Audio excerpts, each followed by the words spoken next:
na nagnood sa iyong simbahan.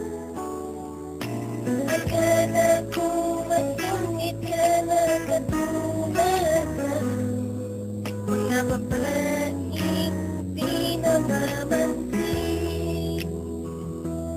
Sana malaman mo na ikaw lang ang nagkakita sa puso ko.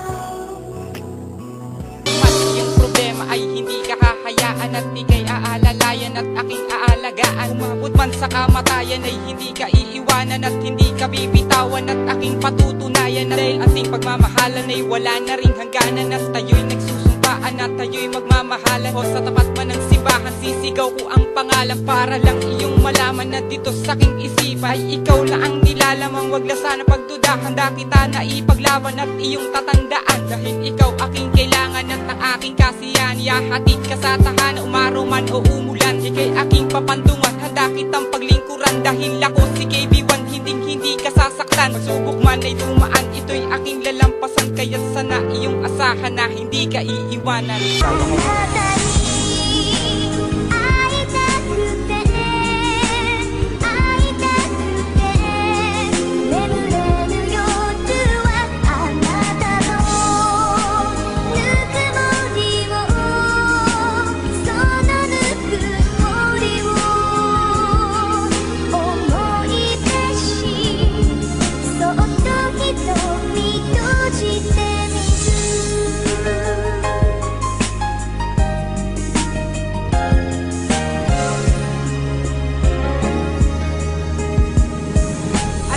Pumayag ka na ika'y aking maging asawa. Sana kahit anong mangyari ay hindi ka na magsawa. Papangako ko sa'yo hindi ka sasaktan. Ikaw ay aking iingatan at aking aalagaan. At tanda kong patunayan ang pag-ibig ko sa'yo. Basta ipapangako mo, wag ka na sa'kin lalayo. Ipapadama ko sa'yo ang pag-ibig kong dalisay. At ito ang siyang patunay na ikaw lang sa'king buhay. At dito sa kanta ko sana paniwalaan mo na ikaw lamang siyang babae na sa puso't isip ko. Yun ay di na magbabago kahit ano man ang mangyari. Dahil sa puso kong ito, ikaw na mismo ang naghari. Ang panata ng makata na umibig sa dalagang himala lang ang pag-ibig ko sa kanya'y lumalalang. At ako si KB1 ang magmamahal sa'yo. Lahat ng panluloko, yan ang pangako ko sa'yo.